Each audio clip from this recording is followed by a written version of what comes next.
Rain pattered against the cobblestones of Beacon Hill, Boston's most prestigious neighborhood. The downpour transformed the elegant brownstones into glistening monuments of wealth, their windows gleaming like tired eyes in the grey afternoon light. 9-year-old Bobby stood at the wrought-iron gates of the largest mansion on the street, his small fingers wrapped around the cold metal bars. The rain had soaked through his threadbare t-shirt, plastering his sandy brown hair to his forehead. His stomach contracted painfully, a familiar ache that had been his constant companion for days.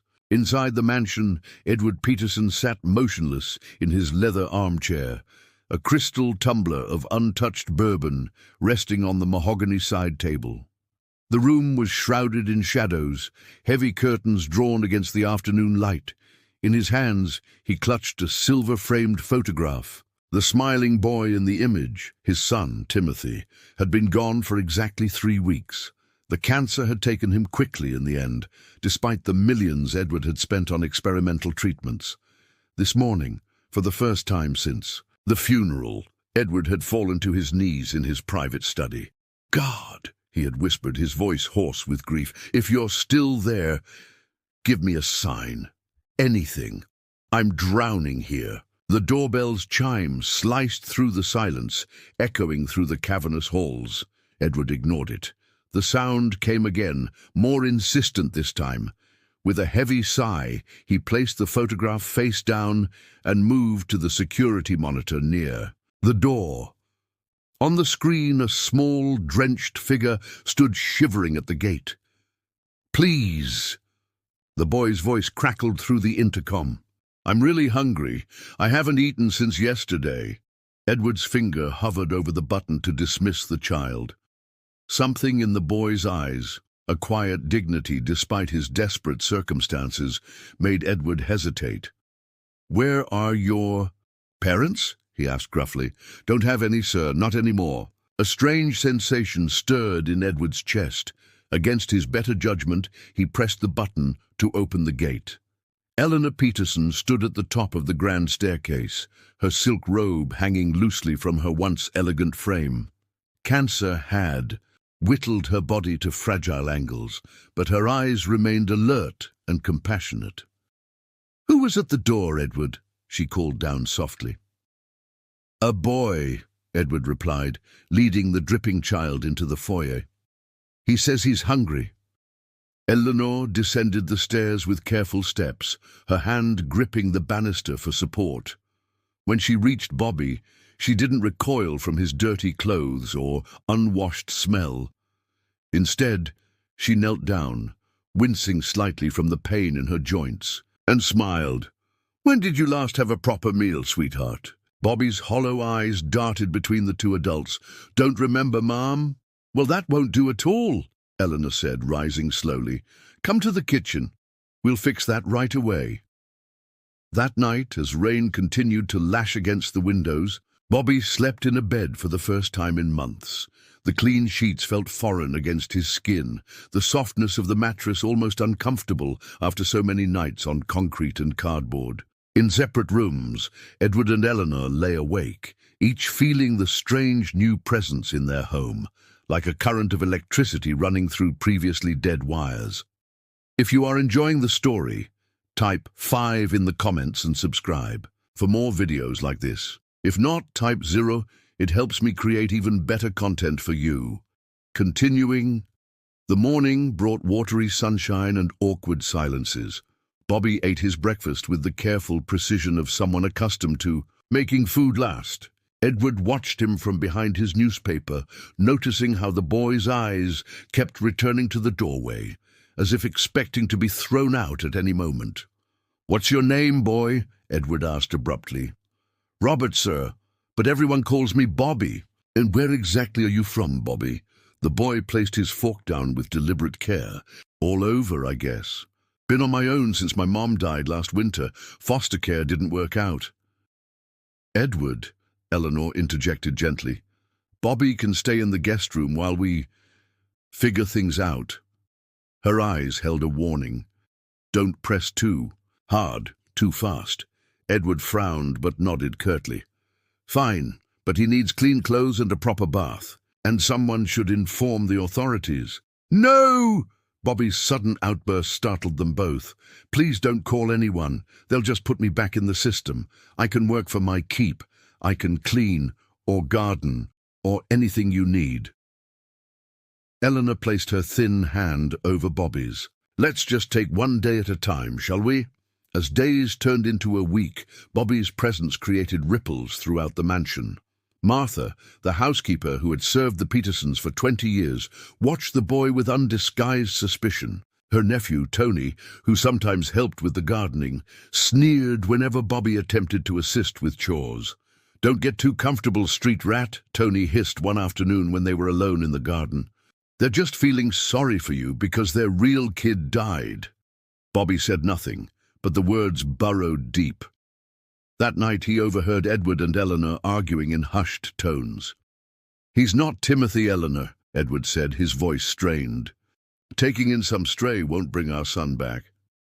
"I know who he is and who he isn't," Eleanor replied. "But that boy needs us, Edward. And maybe, just maybe, we need him too."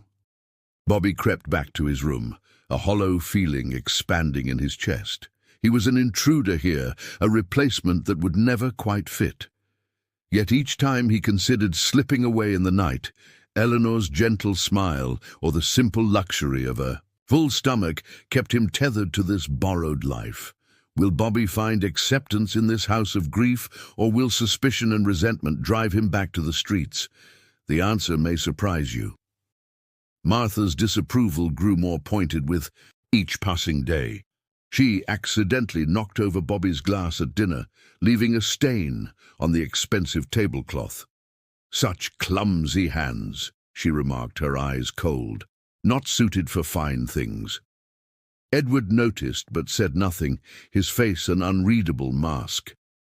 Only Eleanor defended Bobby, though her strength was clearly waning. The cancer treatments had resumed, leaving her confined to bed most afternoons.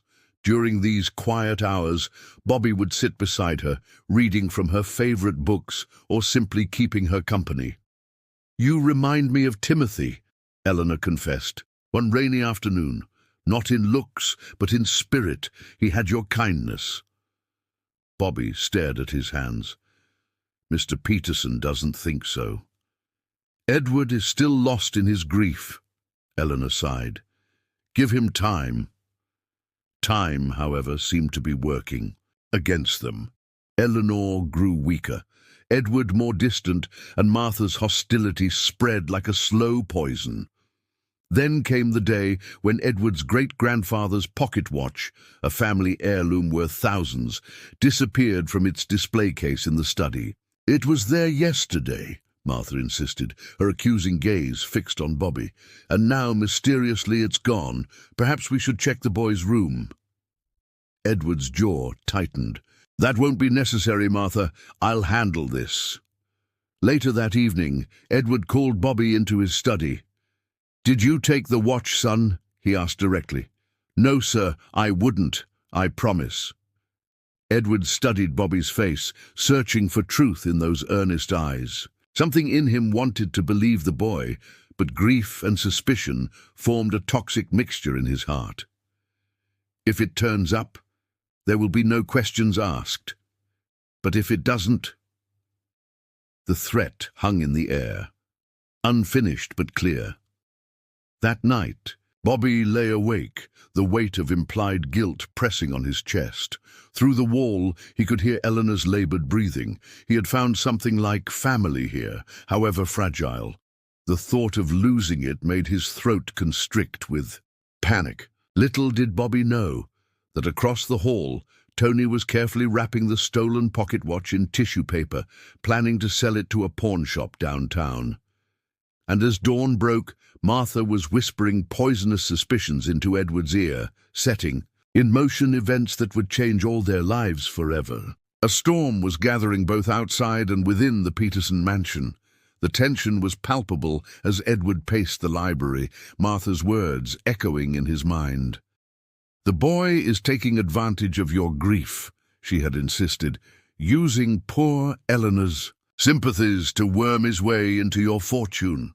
When Bobby entered the room, Edward hardly recognized his own voice, cold and formal like his father's had been during his worst moments.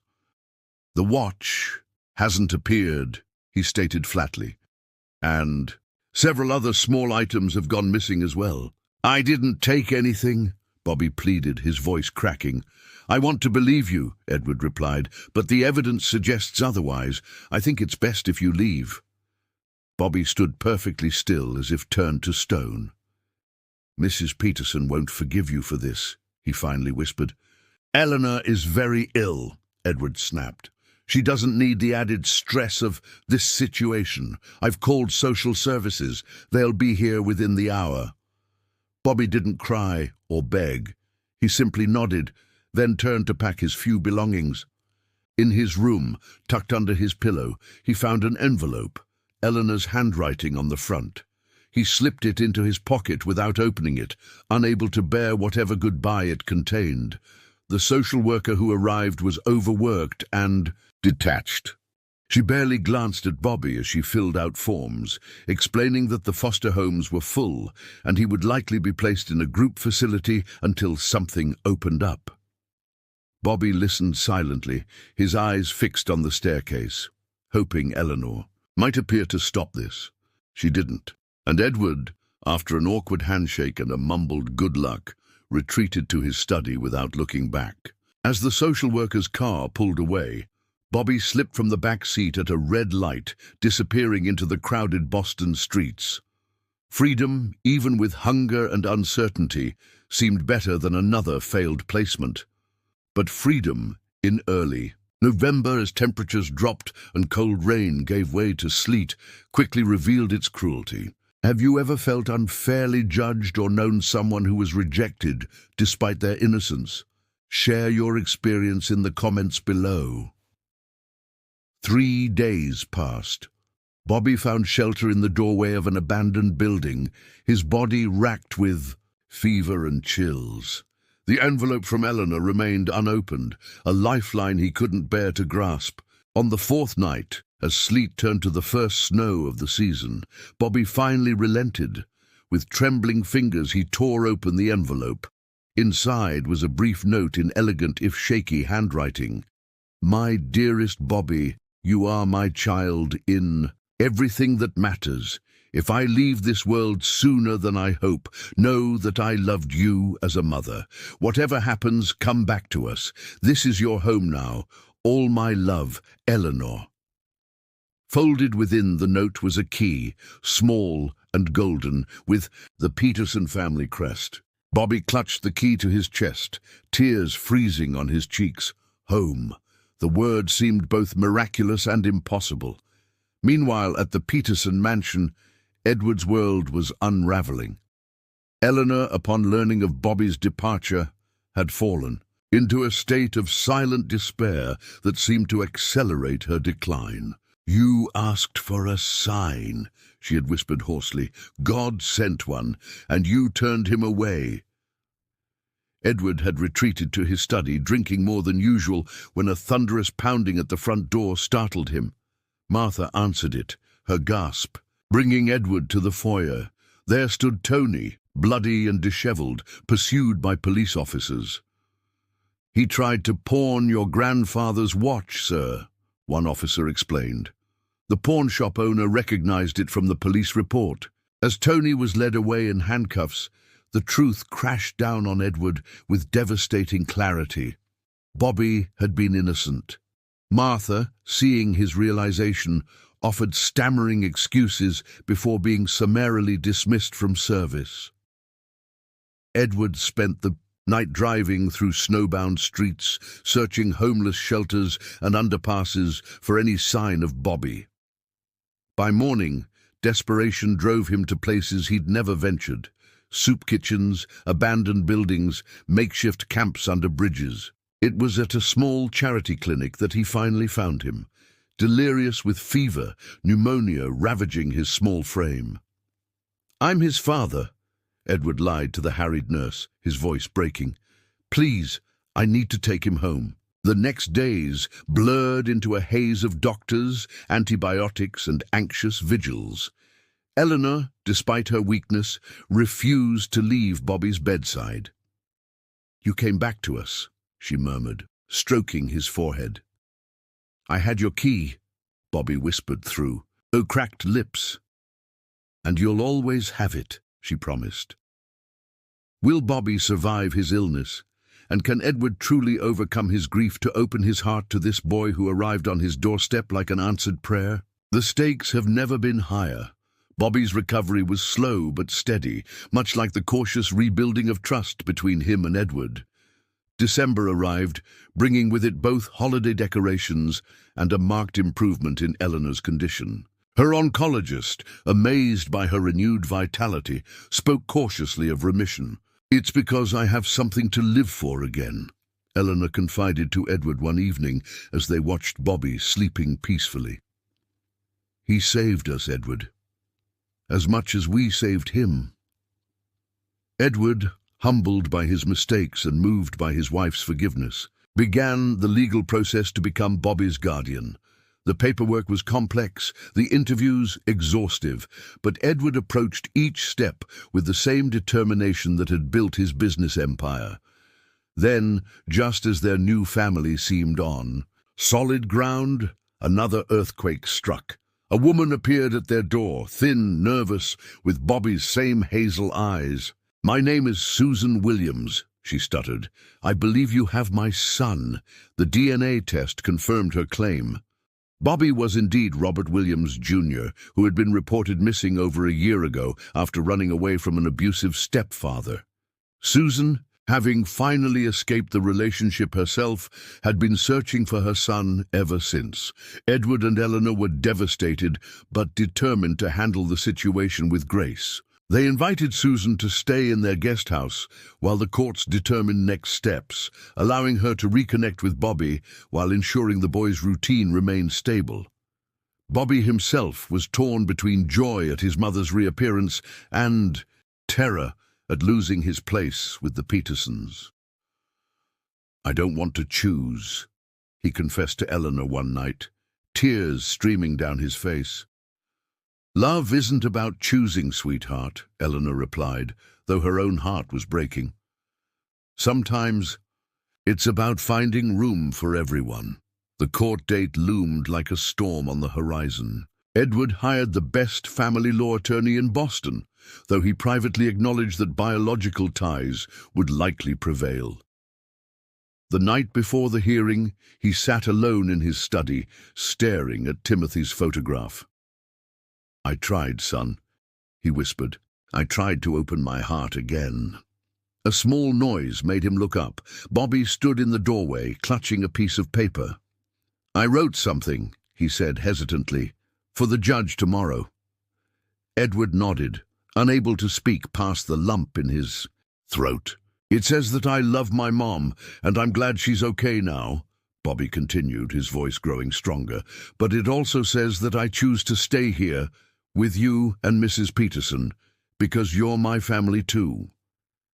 Edward crossed the room in 3 strides, enfolding Bobby in an embrace that contained all the words he couldn't say. The courtroom was solemn the following morning, the judge's expression grave as she reviewed the case. Susan spoke first, her voice trembling as she described her search for her son and her desire to rebuild their life together. The Petersons' attorney presented their case next, highlighting the stable home they provided and their deep attachment to the boy. Finally, the judge asked to speak with Bobby privately. When they emerged from chambers 20 minutes later, Bobby was smiling through tears, and the judge wore an expression of thoughtful resolve. What decision awaits? Can a heart truly belong in 2 places at once? The future of this unlikely family hangs in the balance. The judge's solution, when announced, was both unconventional and wise. Susan would retain her parental rights, but Bobby would continue living with the Petersons as his legal guardians. Susan would have generous visitation and could stay in the guest house as long as needed while she established herself in Boston. In time, if all parties agreed, the Petersons could pursue adoption while maintaining Susan's place in Bobby's life. Families come in many forms, the judge concluded.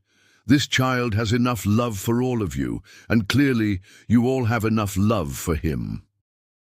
Outside the courthouse, standing in weak winter sunshine, the newly formed extended family shared a moment of quiet understanding. There would be challenges ahead, boundaries to establish, wounds still healing. But something miraculous had occurred. The boy who arrived at their gate hungry and alone had somehow fed all their starving hearts. That evening, as snow began to fall again over Boston, they gathered in the Petersons' living room. Eleanor, whose latest scans showed no evidence of disease, played carols on the grand piano. Edward and Susan spoke quietly about plans for Bobby's education, and Bobby himself sat on the window seat, watching the snow transform the world into something clean and new. "Are you happy, sweetheart?" Eleanor asked, pausing her playing to join him. Bobby nodded, his eyes reflecting the Christmas lights. "I used to wish on stars for a family," he confessed. "I never thought I'd get two." Eleanor smiled, her eyes bright with unshed tears. "Sometimes the universe gives us exactly what we need, even when it's not what we expected." Later that night, Edward found Bobby standing in front of Timothy's photograph. He tensed, unsure what to say, but Bobby spoke first. "Mrs. Peterson told me about him," the boy said softly. "She says he was brave and kind." "He was," Edward agreed, his voice rough with emotion. Bobby looked up at him, his expression serious. "I'm not trying to replace him, you know." Edward knelt beside him, placing a gentle hand on his shoulder. "I know that now. You're not a replacement, Bobby. You're an addition. Our family didn't end with Timothy's death. It's just different now." Spring came early that year. The garden that had lain dormant during the winter of grief burst into unprecedented bloom. Susan, who had discovered a talent for horticulture, transformed the Petersons' formal gardens into a riot of color and life. Eleanor's strength returned more fully each day, her remission holding steady past the 6-month mark. And Edward, who had once measured success in acquisitions and profit margins, found himself treasuring smaller victories, Bobby's improved grades, his growing confidence, the sound of laughter echoing through formerly silent halls. On the anniversary of the day Bobby first appeared at their gate, they held a celebration, not a birthday or adoption day, but what Eleanor called their family anniversary. Friends and neighbors gathered to witness something that felt like a miracle. A family forged not through blood or obligation, but through choice and love and second chances. As twilight descended and guests departed, Bobby slipped away to the gate where his journey had begun. Edward found him there, small fingers wrapped around the iron bars, gazing out at the street. "Having second thoughts?" Edward asked lightly. Though his heart clenched at the possibility, Bobby shook his head. "Just thinking about that day. I almost didn't ring the bell. I was too scared. And I almost didn't answer," Edward admitted. "We both could have missed this." Bobby turned to look up at him, his face serious. "Mom, Susan told me that sometimes God works through people. That when I knocked on your gate, maybe I was the answer to your prayer and you were the answer to mine." Edward, who had long ago abandoned faith, felt something shift within him. Not a return to religious certainty, but an opening to possibility. "Your mother might be right," he said softly. Together, they walked back up the path to where Eleanor and Susan waited on the porch, the light from inside casting long, welcoming shadows across the lawn. They had all been hungry in their own ways, for love, for purpose, for family, for home. And somehow, against all odds, they had found themselves at the same table with enough to share. "Congratulations," type 9 in the comments so that I know you stayed until the end with me. Thank you for watching, and until tomorrow's story, on this same channel.